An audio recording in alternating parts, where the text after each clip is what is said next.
Okay, hello, this is just a quick video for Dylan's question, where Dylan, you've just got in a tiny bit of a muddle between two very similar ideas, basically.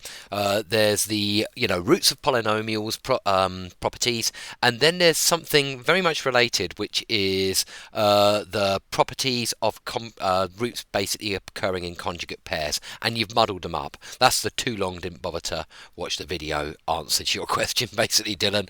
You're muddling up roots occurring in conjugate pairs when the coefficients are real, and they must be real for a polynomial for the roots to occur in conjugate pairs. You're modelling it up with the roots just behaving according to the rules of, minus b over a equals sum over the roots, c over a equal the product pairs of the roots summed, and, d minus d over a equal the product of the roots. You're modelling those two ideas up. So let me quickly show you, go into a bit more detail. So, why is it that the sum of the roots is minus b over a here? Well, it's really not that difficult to prove. Divide the whole thing through by a. Yeah, you're always allowed to do that, aren't you? Because 0 divided by a is 0. And so we can rearrange any cubic. And I'm just doing it in the cubic case, but I'm sure you'll agree that this will work in any case if you can crank through the algebra. And there's a really nice way of proving it inductively that it's going to work like this. Ask me a bit more about it in class if you want to see the nice way of doing this. I've watched a few good approaches to getting these results proved quickly. And there are ways of proving them fairly quickly. But anyway, so that's our cubic. Now we're already saying, let's suppose we've got a cubic here and it has roots alpha plus beta plus gamma, which may or may not be complex. Yeah, so these roots might not even be real. Yeah, but we're just going to say it's got three roots, alpha, beta, gamma, which may or may not be complex. Well, if this has three roots, then certainly when it's written as z cubed like that after we've divided through by a, we should be able to write it as z minus alpha times by z minus beta times by z minus gamma equals 0, because we've got a product here, and therefore the roots of the original equation should satisfy that product of factors. Now, sure enough, when we multiply this out, it's, crank through the algebra and do it, nice and systematically. So I suggest you do it first by multiplying these two brackets together and getting something like this, and then times that by z minus gamma, and do it systematically, and you'll see the result occur before your very eyes, and you'll see that it lines up like this. Now all you've got to do is match up these two equations and equate the coefficients, and you'll see directly that b over a is a negative of the sum. In other words, the sum is a negative of b over a. C over a is just the sum of the product pairs.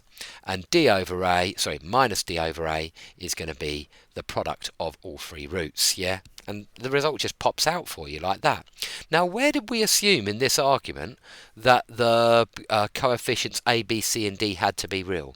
The fact is, we didn't assume that. We, in fact, supposed that the roots could be real or complex. So, the roots can definitely be real or complex here. Now, just to show you that it does work, yeah, I'm saying here, this only works when A, B, C, and D are real. I disagree. Let's just take three roots. Alpha is 1 plus I, beta is 1 minus I, and gamma is I, just to make the arithmetic a bit easier. Okay, if we sum those roots, I think we get 2 plus I. If we find the product pairs, well, what are we going to get here? Let's actually, I might have messed up these product pairs. Let me just check that I haven't messed it up. Let me just quickly check. So alpha beta, when we do 1 plus I times 1 minus I, we get 1 minus I squared, which is 1 plus 1, which is 2. So that equals 2. Now, then we're going to get beta gamma, and then we're going to get alpha gamma. So this actually equals 2 plus, I thought I'd messed something up.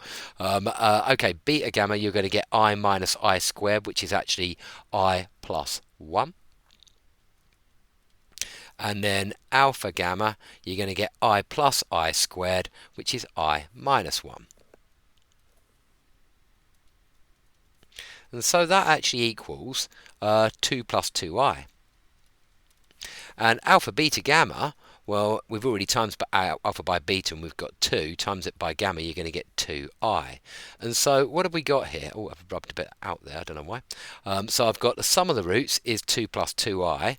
2 plus I.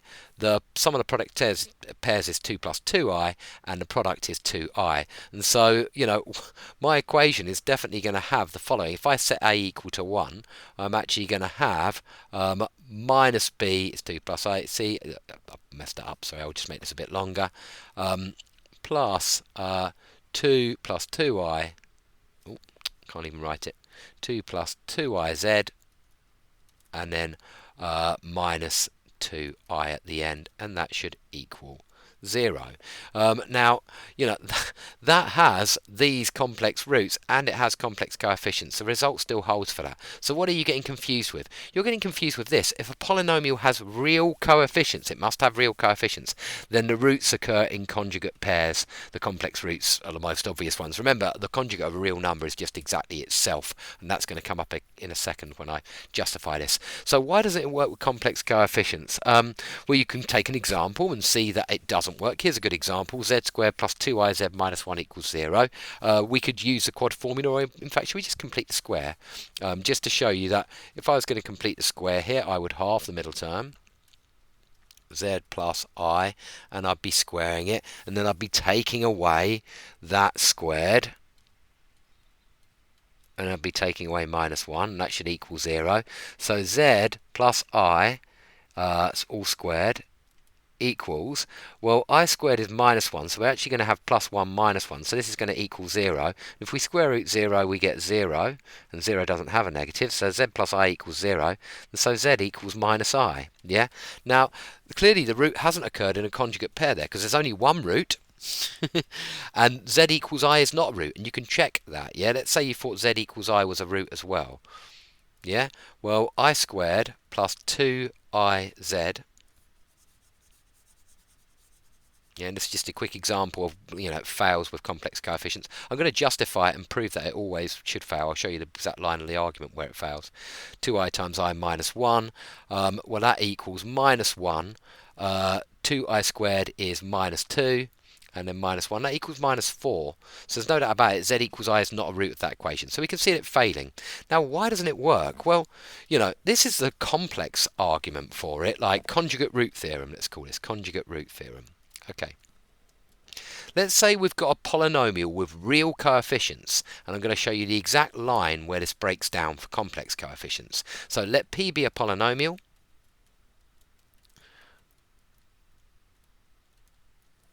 With real coefficients.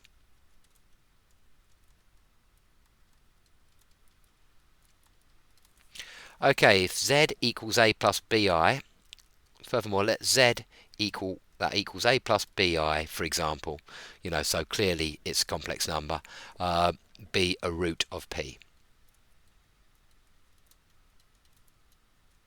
i.e.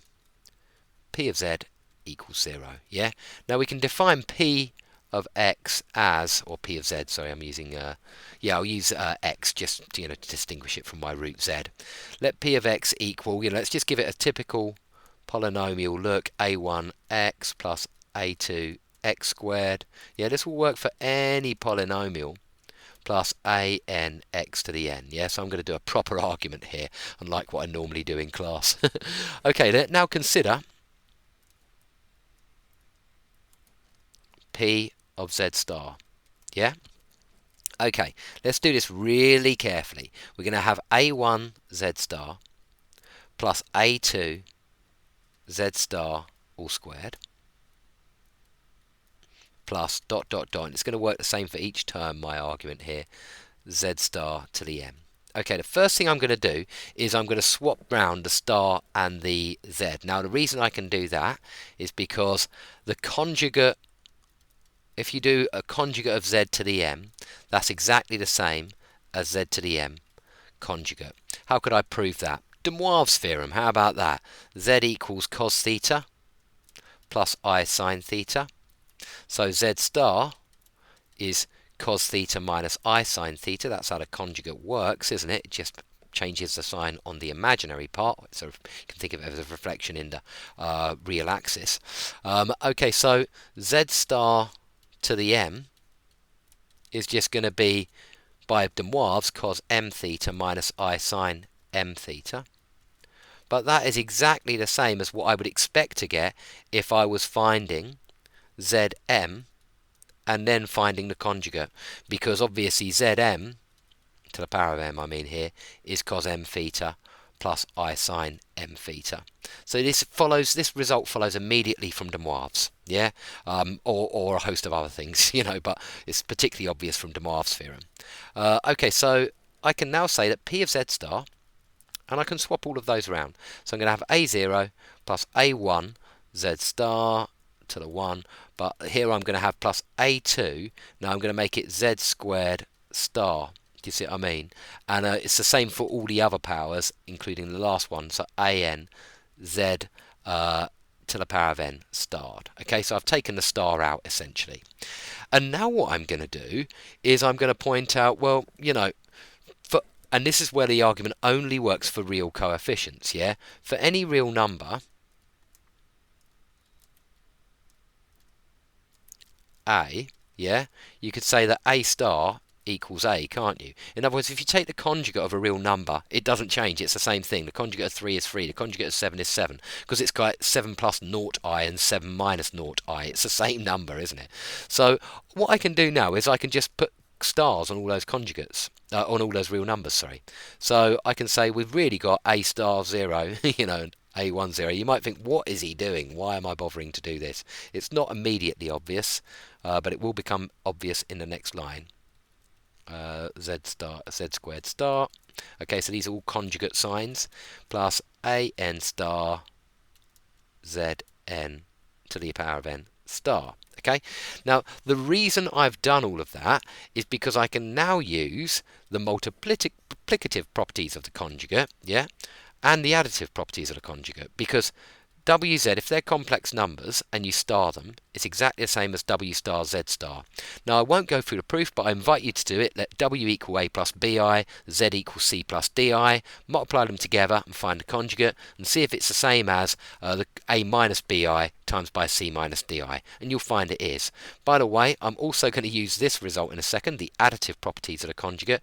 If you take two complex numbers and find a conjugate of them and then add them together, it's exactly the same as adding them together first and then finding the conjugate. These are the last two results I'm going to use. Feel free to prove both of those results. You can do it just with A plus BI and C plus DI. It's really obvious, actually, that last one. So, yeah, I fully invite you to do that. Anyway, using that trick, I can now say, okay, so Z star is going to be the same as, okay, A star 0. Now we can group these A1Z starred, yeah, and then A2Z squared starred, yeah, all the way to the end, an z to the power of n starred. Okay, so now I'm going to use the additive property and say, well, this is exactly the same as, and I'm going to apply it to all of these, a series of numbers. So A0 plus A1Z plus A2Z squared. I've basically slowly got rid of the conjugate to put it round the whole thing, and that's from the additive properties of the conjugate, this property here, that I can just basically put it all in a bracket now. Now what have I got here? I've got P of Z